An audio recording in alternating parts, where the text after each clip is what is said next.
मुझे रूमी के पास जाना है। मैं उसके बिन अब और नहीं रह सकती। मैं कैसे आप लोगों को समझाऊं? क्यों कोई मेरी बात सुनना ही नहीं चाहता है। नरमीन का चीखना चिल्लाना जब हद से बाहर हो गया तो उसके पापा का हाथ उस पर उठ ही गया। पागल औलाद, उस सनकी पागल के साथ रहकर इसका भी दिमाग खराब हो गया है। समझ ही नहीं रही कि जान है तो जहान है, और वह ही मेरी जान है। ऐसे जिंदा रहकर क्या करूंगी? मर ही जाऊंगी वैसे भी। हाँ, खुद भी मरेगी और वह हम सबको भी मार डालेगा, और न जाने किस किस को। क्या पता मार ही चुका हो कितनों को। जब गले से आवाज निकलना बंद हो गई तो वे सोफे पर ढह गए। अपनी बात का कोई असर न होते देखकर दोनों ही चुप हो गए थे। नरमीन रोते हुए अपने कमरे में भाग गई। रूमी की तस्वीर सीने से लगाकर वह उसके ख्यालों में खो गई। आंसू टपक कर फ्रेम पर जमा हो रहे थे। उसे याद आया जब पहली बार वे दोनों मिले थे। नरमीन अपने घर में सबसे अलग थी, एकदम शांत, चुप चुप सी रहने वाली। वह कभी अपनी भावनाओं को खुलकर प्रदर्शित नहीं होने देती थी। उसके चेहरे के भावों से उसके मन की था कोई नहीं पा सकता था। उसकी माँ हमेशा कहती, भूख लगने पर न वह रोती चीखती थी, बाकी बच्चों की तरह न ही गुदगुदाने पर हंसती थी। बड़े ही शांत स्वभाव की बच्ची रही है हमेशा से ही, अपनी उम्र से ज्यादा गंभीर। लेकिन इसकी वजह से वह दूसरे हमउम्र बच्चों से कटती चली गई। उसे लोगों से घुलना मिलना, बात करना पसंद नहीं था, और उसके इसी रवैये की वजह से कजिन्स, पड़ोसी, क्लासमेट्स सब उससे दूर ही रहते थे। कुछ को वह बेहद बोरिंग लगती तो कुछ को असामान्य, अजीब। जो कोशिश भी करता थक हार कर लौट जाता। फिर धीरे धीरे बच्चों ने उसे बुली करना भी शुरू कर दिया। हर जगह, रिश्तेदारों में, स्कूल में उसे दूसरे बच्चे परेशान करते। उनको पता था न वह रोएगी चिल्लाएगी, न किसी की शिकायत करेगी पेरेंट्स या टीचर्स से। उनको सैडिस्ट प्लेजर का एक जरिया मिल चुका था। दूसरों को तकलीफ देकर खुश होने वालों की कमी तो है नहीं। उस दिन भी वह घर आ रही थी जब साइकिल की चेन उतर गई। जब उसने सड़क के पास कच्चे रास्ते पर साइकिल लगाई तो उसकी क्लास के और सीनियर 5 से 6 लड़के लड़कियों के ग्रुप ने उसे घेर लिया। एक लड़के ने आगे बढ़कर उसकी चोटी पकड़ी ही थी कि मुक्के के एक जोरदार प्रहार से वह लड़खड़ाकर धूल में गिर गया। यह रूमी था, नरमीन का पड़ोसी। काफी समय से वह नरमीन को चाहता था, लेकिन कभी बात करने की कोशिश नहीं की थी। बस आते जाते उसे खामोशी से देखता रहता। उसकी बेचैन नजरें हर जगह उसी को तलाशती रहती थी। खिड़की, दरवाजे, बालकनी, छत, बस उसकी एक झलक के लिए वह दीवानावार टकटकी लगाए रहता था। जब भी उनकी नजरें मिलती, नरमीन उसे घूरती रहती। दूसरी लड़कियों की तरह न उसके चेहरे पर गुस्से, खींच, चिढ़ के भाव होते, न शर्महिया से नजरें झुकाना, न ही प्यार से निहारना। लगता था जैसे पलके न झपकाने की कोई कंपटीशन चल रही हो। जिसने पहले आई कांटेक्ट तोड़ा या पलके झपकी, वह आउट हो जाएगा। रूमी को उसकी यह बात बहुत अच्छी लगती थी। अक्सर वही हारता था, क्योंकि उसके मम्मी पापा या भाई बहन में से कोई आकर उसे डिस्टर्ब कर देता था। उनसे मिलकर जब तक वह वापस आता, वह गायब हो जाती। बचपन से टीनेज तक आज यह पहला मौका था जब वे लोग ऐसे इतने करीब थे। यह एकदम फिल्मी सिचुएशन थी जब हीरो गुंडों से हीरोइन को बचाने आता है। हालांकि इसमें भी विलेन चुपचाप पिटाई खाने के मूड में थे नहीं। धूल में सना वह लड़का पहले तो समझने की कोशिश करने लगा कि यह अचानक उसके साथ हुआ क्या। और वही हाल बाकियों का भी था। पर फिर इंसल्ट और गुस्से के हावी होते ही सब के सब चिल्लाकर उसकी ओर दौड़े।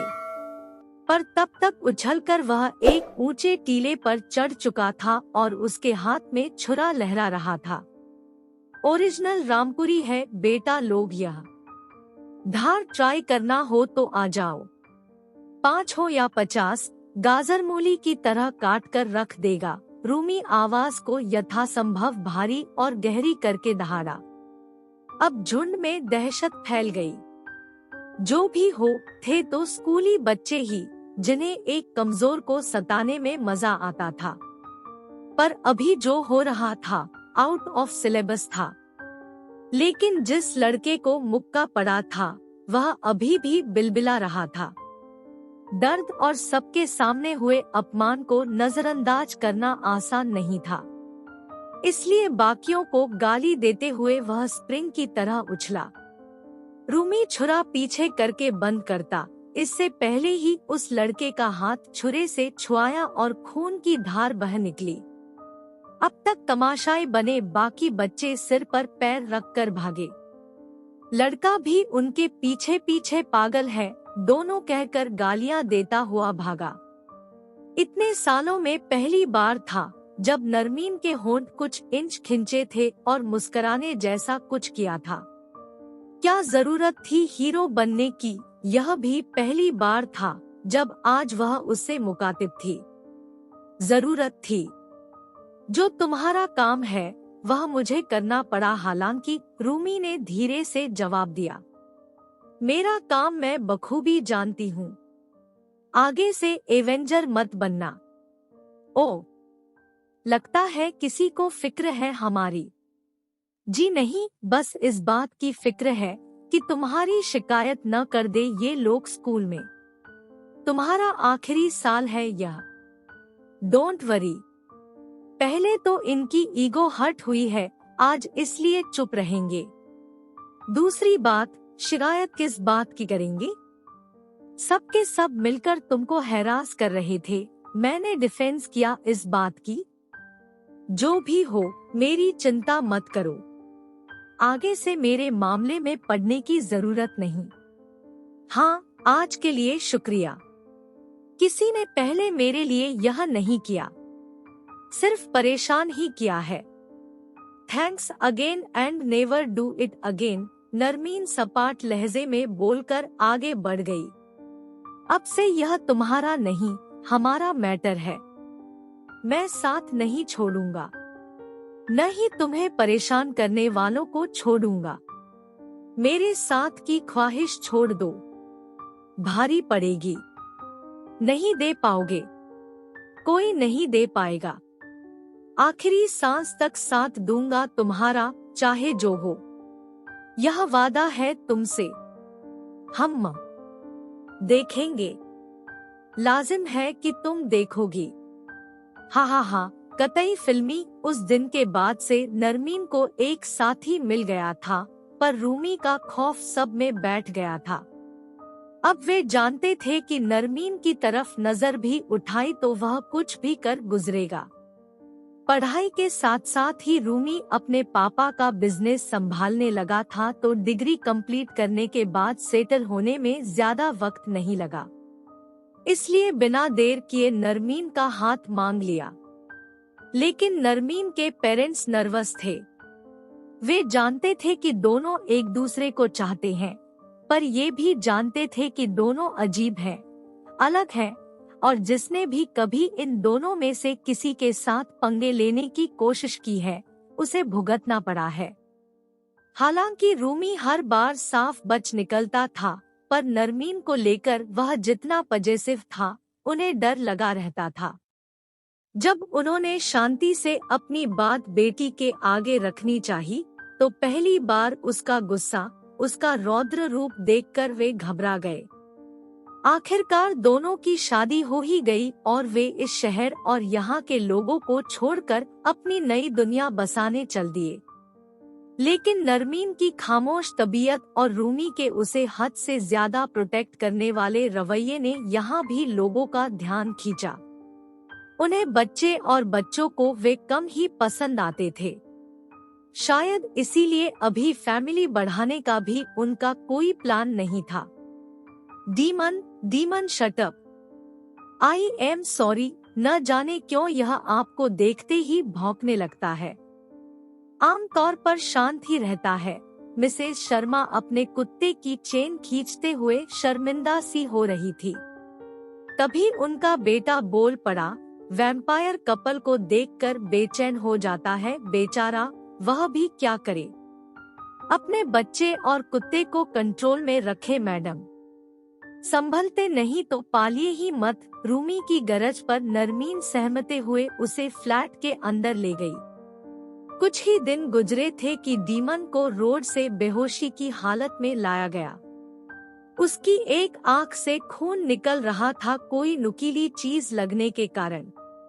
सबको रूमी पर ही शक था, पर कोई दावे से नहीं कह सका क्योंकि वह ऑफिस में था। एक हफ्ता ही गुजरा था कि शर्मा जी का बेटा और उसका एक शरारती दोस्त साइकिल से गिरकर पैर तुड़वा बैठे थे। सिर में भी काफी चोटें आई थी। अब लोग खुलकर कुछ नहीं कहते, लेकिन उन दोनों को लेकर कानाफूसियां शुरू हो गई थी, इसलिए उन्होंने वह सोसाइटी ही छोड़ दी। लेकिन यह सिलसिला यहाँ थमा नहीं। रूमी के कलीग्स के साथ छोटे बड़े हादसों के बाद ऑफिस की न्यू ईयर पार्टी में किसी ने उसके बॉस के इन्हेलर को बदल दिया और उनकी बीवी की पेस्ट्री में रेड वेलवेट की जगह डिश वॉश जेल लाल कलर मिलाकर खिला दिया। एलर्जी की वजह से दोनों की जान पर बन आई। सबका शक फिर से रूमी पर था, क्योंकि उसी को अप्रेजल और प्रमोशन नहीं मिला था, जिस पर कहासुनी भी हुई थी उनके बीच। इस बार पुलिस ने रूमी को अरेस्ट कर लिया। जब बैकग्राउंड चेक किया तो उसके बिहेवियर इश्यूज को लेकर बचपन से अब तक बहुत सारी बातें सामने आईं। हालांकि नरमीन ने बेहतरीन वकील किया और तमाम सबूत गवाह दिए, जिससे साबित हुआ कि वह वहां मौजूद ही नहीं था। कोर्ट ने उसे मुजरिम नहीं माना, लेकिन मनोचिकित्सक से मिलकर इलाज करने का नोटिस जरूर दिया। यह सब उन दोनों के पेरेंट्स को भी शॉक में डाल देने वाला था, इसलिए उन्होंने तय किया कि बच्चों के भविष्य और सुरक्षा के लिए यही सही रहेगा कि रूमी को इलाज के लिए भेजा जाए। उसके थेरेपी सेशन हो रहे थे, लेकिन उसके आसपास की घटनाएं या दुर्घटनाएं भी बदस्तूर हो रही थी। अब उसे कुछ दिन असाइलम में भी रुकना पड़ जाता था। धीरे धीरे उसकी दवाएं और उसके अस्पताल में रहने के दिन बढ़ने लगे और घर में रहने के घटने लगे। पर हद तब हुई जब एक दिन रूमी का वकील अपनी छत से गिरकर मृत पाया गया। कोई इसे सुसाइड बता रहा था, कोई हत्या। इस बार रूमी को कस्टडी में लेकर असाइलम भेज दिया गया था और किसी को भी उससे मिलने नहीं दिया जा रहा था। 3 महीने होने आए थे और नरमीन बेचैन होने लगी थी। उसके सब्र का बांध टूट रहा था। इसीलिए हमेशा शांत रहने वाली नरमीन घुटन की सीमा पर पहुंच अपने पेरेंट्स पर चीख चिल्ला रही थी, लेकिन इस बार वे किसी की सुनने को तैयार नहीं थे। इसलिए वह अपने सास ससुर से विनती करने पहुंची थी। वह मेरा बेटा है, मुझसे ज्यादा किसे उसकी भलाई की चिंता होगी, लेकिन उसे इलाज की जरूरत है।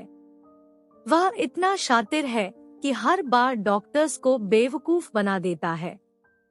सब मान बैठते हैं वह नॉर्मल है, पर हर बार बाहर आते ही वही सब होने लगता है। उसके ससुर एकदम से ही बहुत कमजोर और बीमार लगने लगे थे। किसी औरत ने दिमाग खराब किया है मेरे बेटे का। वह गुस्सैल जरूर था, पर ऐसा नहीं था। उसकी सास रोते हुए उसे ही कोस रही थी। उनसे नजरें चुराकर वह वापस लौट आई। अब उसे ही कुछ करना था। आखिरकार 5 महीने बाद उसे मिलने की इजाजत मिल ही गई। आई लव यू मेरी जान, कितना मिस किया तुम्हें। लगता था बस अब जान ही निकल जाएगी। नरमीन हंस भी रही थी, रो भी रही थी।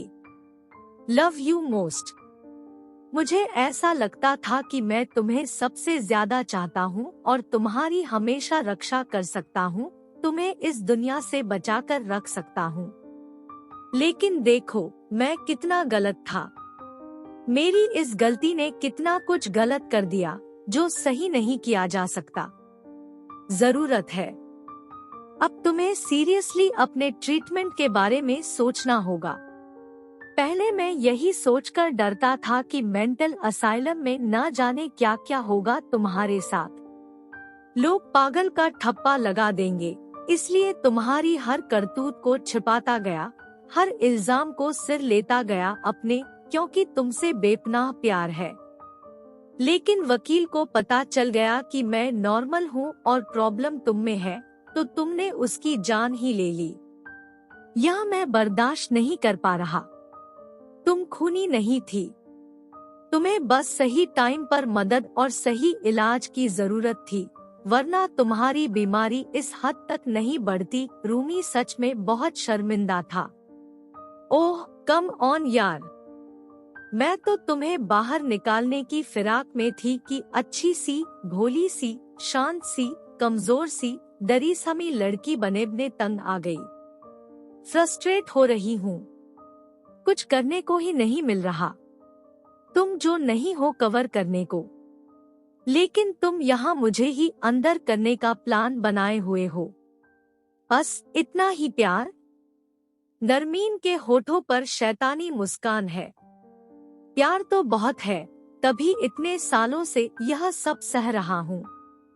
मैं अभी भी किसी से कुछ नहीं कहूँगा, पर मेरी रिक्वेस्ट है, मेरी खातिर तुम चाहे तो कहीं बाहर चली जाओ, इस स्टेट से, इस देश से, लेकिन अपना ट्रीटमेंट शुरू करवाओ। उफ, ये बक बक बक। इतने टाइम बाद मिले हैं और इतना बोर कर दिया। लगता है तुम्हें अकेले रहना अच्छा लगने लगा है। मुझे नहीं लगता तुम्हें किसी से मिलने की जरूरत है। अच्छा अब चलती हूँ। वह अदा से मुस्कुराती हुई उठ खड़ी हुई। उधर रूमी ने तय कर लिया था कि अपने डॉक्टर की मदद से दोनों के पेरेंट्स को कन्विंस करके नरमीन का इलाज शुरू कराएगा। यही सच्चे प्यार का तकाजा है, न कि वह जो वह अब तक करता आया है। आखिर वह उसे सचमुच चाहता था, उसे खोना नहीं चाहता था।